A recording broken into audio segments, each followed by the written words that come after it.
and then you'll talk about your presentation, your internship in 3 minutes, and tell what you what you did, what you got from it. I'm sure y'all have prepared your presentation. And I'm really impressed that nobody has notes. Oh, I do. Oh, okay.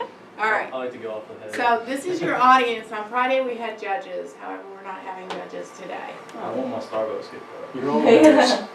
I won't be judging you today. Yeah, we won't be judging you today. How's that sound? Was that an okay price? Starbucks gift card? Yeah, absolutely. That That's was, good, especially for finals week. that's what I thought. Yeah. I don't do Starbucks. I don't either. Well, then that wouldn't have been good for Yeah, you. $10 for a coffee though is just too much. Yeah. I learned that through economics. That's right. Yeah. Nothing else. So I'm trying to wait on Lita. Yeah, stretch it out. Think of more things to say. Well, you can do your introduction again. But you said most of the things that Where is she? we wanted to do something for the people who are going to graduate before the next fall symposium. And as we were throwing around ideas, the 3-minute thesis that turns into a 3-minute presentation in your case kind of came out of that. Is a lot of the time people. There she is. Hi, Leigh. Yay. So anyway, then the 3-minute thesis, you have to cut things short and really condense a lot into a small space. And that's how things really happen outside of school. So we thought that would be useful. And since you were here, we thought you'd want to hear Erica's. Yeah. I don't know, I feel like that's bad though. Yeah, now the pressure's really on. I know. She'll be fine. Yeah, she'll She's be very great. excited about it. Yeah. She was So, hoping you'd do be you here. want to draw straws? Do you want to volunteer? Can we do back scissors? 3-way. Yeah. Let's do it. Rock, paper, scissors, shoot. Are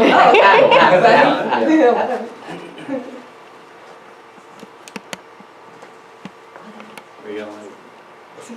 Oh, you've got a laser I- pointer over there. I'm going to make it I don't big. need that. Maybe. There, you're big.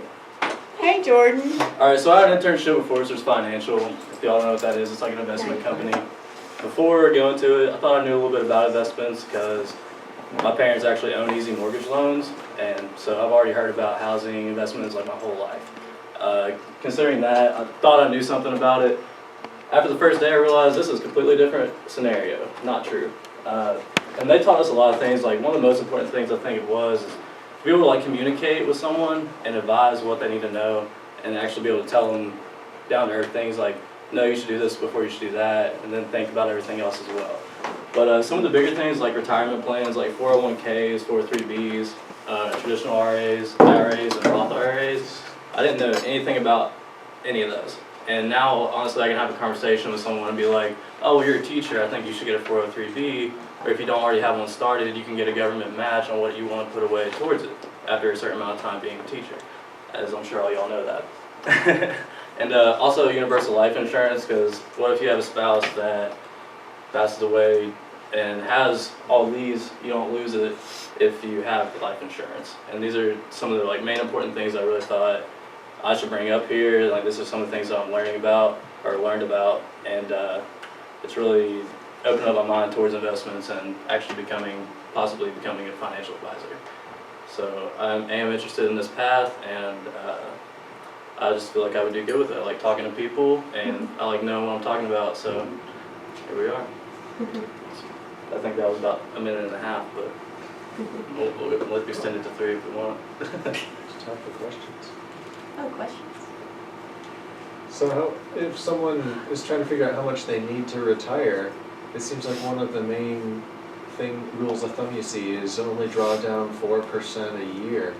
And that Yep. seems incredibly conservative. Do people really believe that among financial advisors? Can anyone Not really necessarily. attain So the first thing you do, you go through a CSQ, which is basically like a customer survey questionnaire, asking like, what are your goals? Like, do you want to own a house in Florida? Like, do you want like a second home? Do you want more cars? Do you want to like have college plans set up for your kids? And then you start talking about which ones you think are more important. That's where I gotta say, honestly, a college plan should be less important than having a retirement plan. Because with the retirement plan money, you might be able to put it away for your college plan, or maybe your kid actually gets a loan of some sort, or possibly some scholarships. So that should be something to put down the line a little bit more, which, you know, I didn't really think about that at all until I was told that. And that's just like that with life insurance, that should come before the college plan as well. But also that people do have like their shorter term goals, like being able to afford a car for whenever their kid turns 16. And if they have a budget, you gotta be able to tell them how much more they need to save per month and be like, okay, we'll put this away each month so you can have those cars for your kids. Anything else?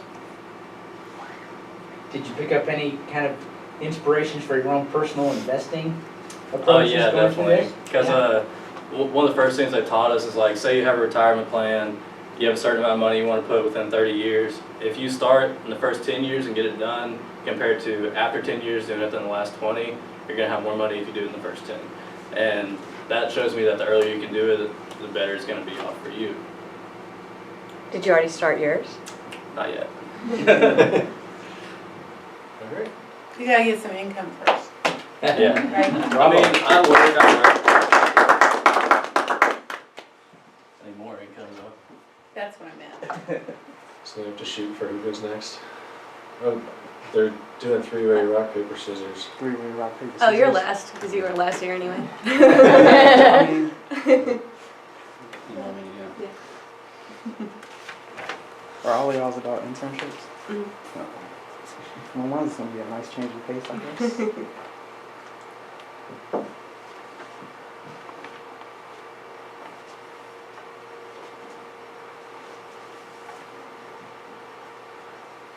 So my internship opportunity was at Woodhaven Country Club in Louisville, if anyone is from there. I started working there a few years ago, just at like the snack bar, filling up drinks, working the cash register, and then I would only work like maybe throughout the summer or so, and then last February, one of my it was my old sous chef at the time, he was leaving, and he called me and he asked if I would come back and work for like the big Easter brunch at the country club, because they had a new sous chef. So I decided to, because I wasn't really planning on working there again this summer. So I show up and I had no clue who the new chef was, but and he only had a crew of like 8 or 9 people or so, and the kitchen needed like 25 to operate throughout like peak season, which is the summer. And so he was really busy and slammed, so I helped him out that day and we made a good relationship or whatever. And he asked me to come back a few more weekends and help out as he got things started. He was developing a new menu, a new crew, training on, among other things. So I decided to, and I came back in May, right after school, and this pool didn't really open till the end of May, like Memorial Day. So I worked with them a lot, like one-on-one, and he promoted me to the production assistant, and I did a lot of inventory checks, a lot of production orders, met with sales reps for different food organizations, different providers. That was my main task, or my main like promotion. But I also helped with him with training, and still did a lot of the food prep at the time. A lot of quality control through different safety measures in the kitchen, stuff like that, supervising his new employees. I actually worked a few workshops, like who runs is the Louisville Wedding Catering Organization of Louisville. They host like an expo at the Kentucky Fair and Expo Center downtown. I did that 2 or 3 times. Yeah. Anyone have any questions? Did you get any brides to take you up on it? Sorry? Did you have any brides take you up on hosting your reception at? Well, it was more of for like Woodhaven, so they would sign up to come to Woodhaven, but yeah, for Yeah. sure. Yeah. We set up, usually me and, when I first did it, it was me and the executive chef, but then it started to just be me and another employee and like catering coordinator. She would do a bunch of the paperwork for that, but yeah, for sure. usually we would cook in front of them, or like a banana foster or something small. But Seems like a common thing in food services. You have 8 people to work the place. You need 20, and then one of them doesn't show up. Then explain that. yeah, With for no sure. no warning whatsoever. So how do you manage an environment like that? What do you do with the person who was a no-show when you can't afford to lose anyone? Yeah, that's really tough. Well, you for him anyway. I go by his policies, I guess. You only get like one. You better have an excuse more or less, because during peak season, like, I mean, it's slammed because we operate a bar. There's a golf course, one of the largest pools in Louisville, then a whole catering for wedding and stuff. So I mean, it gets pretty busy. So I guess enough people pick up the weight when someone does not show. But I mean, you can definitely get in trouble. People have lost their jobs. Yeah.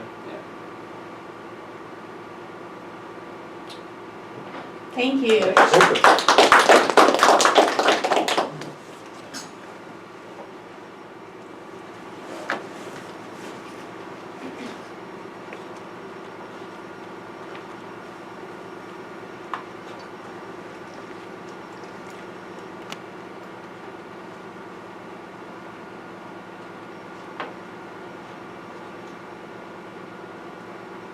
Hello, I'm Erica.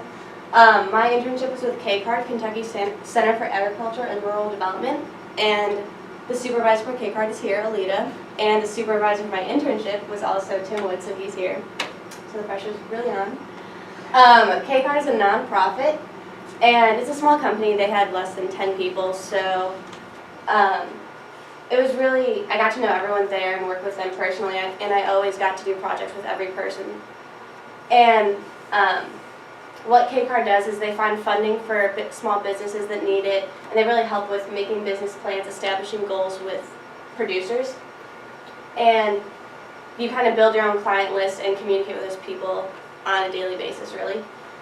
And I'm new to Ag Econ. I kind of transferred in the past year, so working with KCARD, I kind of had this vision that it was just going to be like agriculture based, and that's not really what I wanted to do.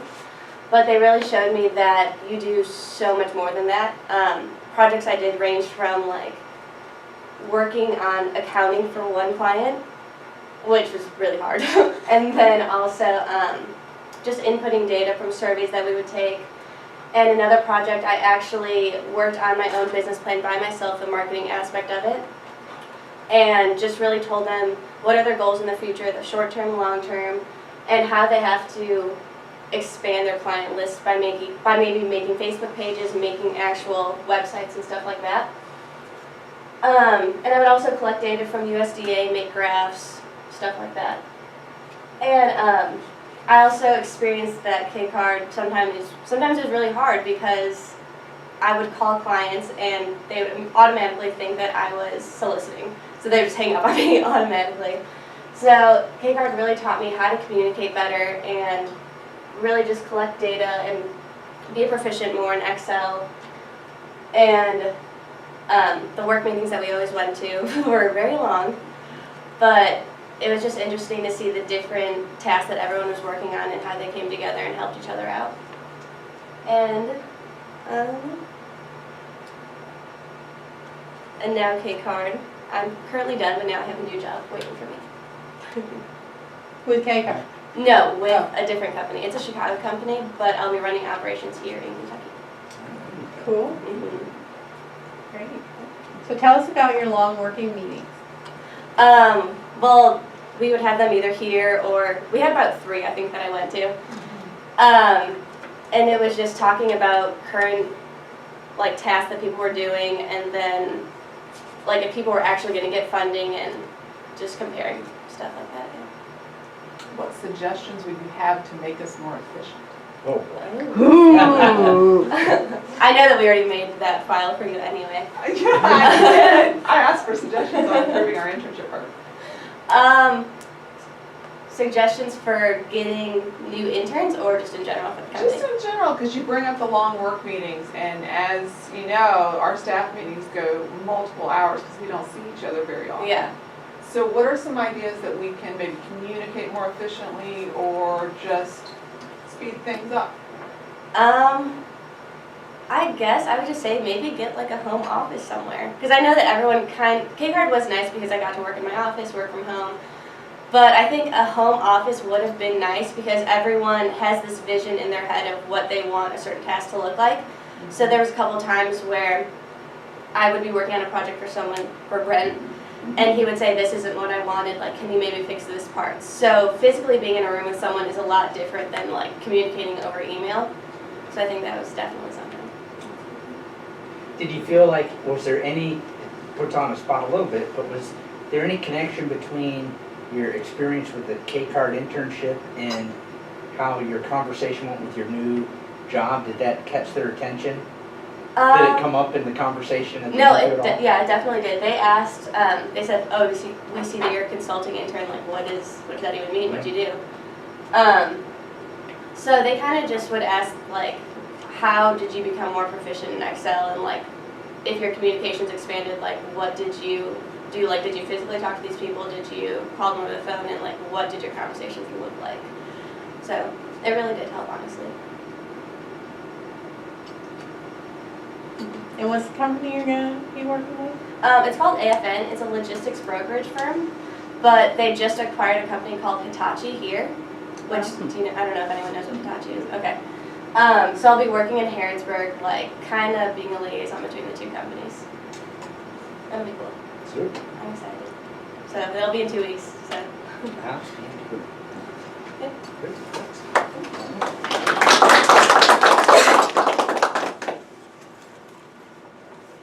Jordan, you have your slide? Yeah. Okay.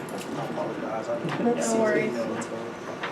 Erica, did you interact with different companies? Like some of them be really professional and they knew where they were going and they looked like they were going to be successful, and others like, K-Card thought we'd try this. Oh yeah, there were so many people who I would just call. I would call You their know that company. well. I would call their company number, and they would just be like, "Hello," and I was like, "Oh, I work for K-Card. We're just doing this." And a lot of people were like, "What's K-Card?"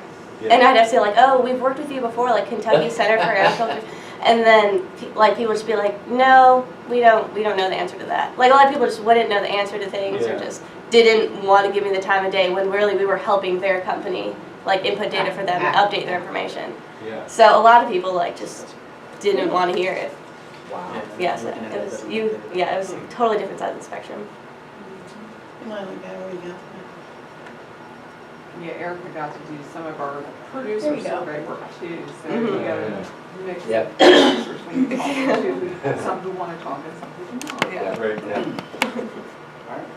Hi everybody, my name is Jordan Champion, and this past March I had the opportunity to go on the agribusiness in Argentina trip. So growing up, traveling abroad was kind of like, I thought of it as like a luxury really. I didn't really think that somebody like me coming from my position really had the opportunity to go out of the country and explore stuff like that. Like growing up, I didn't really have any examples of people who had done that. So it was just, I had hoped that I would actually be able to do it at some point. Like, 5% of the people that actually leave the country are black. So it was just an obstacle that I felt like I needed to overcome, and thankfully with the help of the people in the Ag Econ department, I got the opportunity. So the actual trip, that was my first time like flying. So yeah, Go big or go home. yeah, it was interesting. I flew in by myself a day early. So yeah, it was interesting getting around like when I first got there. As soon as I got there, I noticed that there was a language barrier. Yeah, nobody really spoke English as well as I thought they would. So I felt like, dang, is this what it's like to be an immigrant? Because I feel like we give them crap, and like they come here and like they're like, oh, nobody speaks my language. Like this is hard. This is kind of frustrating. So I thought that change of pace was very interesting. And we had the opportunity to meet with several businesses, and we gave our input, and it opened my eyes to like the differences between our economy and theirs. Like their economy is much less stable than ours. There's a lot of volatility when it comes to their politicians and who's like creating policy for them, for the government. And that kind of made it so that they kind of don't know what to expect all the time. So like they were trying to get like, they were actually looking towards us for information on like how to stabilize their companies and how to make things come together more peacefully for them. So one thing that I did like about their culture in general was their collaborative like nature. They had kind of this sense of like we want everybody to kind of get together and like share information and improve the economy together. So I didn't feel like it was as much competition based as like I feel like it is here. So and culturally, just being over there, it was beautiful. Like they have a lot of like Roman Catholic and Italian kind of and Spanish like architecture, and we got the chance to explore that. We had a lot of fun. I got the chance to go whitewater rafting, so it was a lot of first time experiences on my part, and I'm thankful for the opportunity. Where'd you whitewater raft? In Mendoza. Okay. So yeah, in the mountains, we did that. We went horseback riding. We also went zip lining that same day. So yeah, it was a lot. Pretty much a UK insurance nightmare. Yeah, yeah, they warned us about that, like going down. Like I guess not here, but like at other schools, they had people who go out of the country and don't know how to act, and like they'll play fight or something, and like apparently one kid like fell and like broke his leg, and yeah, just a nightmare. So they coached us up on that real good. How would you, I mean, we're always trying to get people to overcome any objections they have to doing some kind of study abroad, and you obviously made it a goal, and it took some courage to do something you've never done before. Is there any way we could make it easier for people? I know cost is a barrier. Yeah. Any other things that you think we can use to promote it better? I think just having information out there about it and about like what it can do for somebody like actually going out there and broadening their horizons to that extent, like how it helps people overcome not only like their mindset, like what they think, but also like just helps people as far as opportunities go, because like, it looks good on the resume. It's like you just think from a different perspective than like what you're used to, because people aren't the same everywhere in the world. So you gotta adjust. Was your family nervous about you going? Oh yeah, they were really nervous. So how did you make them feel more comfortable? I don't think they ever got completely comfortable with it. And like when I went down there, my phone also broke. So Oh, great. yeah, so I had to Facebook them and like let them know that everything was alright. So, but yeah, eventually they were just like, he's cool. Okay. Because I know a lot of parents get nervous Yeah. when the students are going to go overseas. Yeah, I don't think that's something you can really help like that. Just ensure them that they'll be safe and that they're being watched. Do you want to go somewhere else now?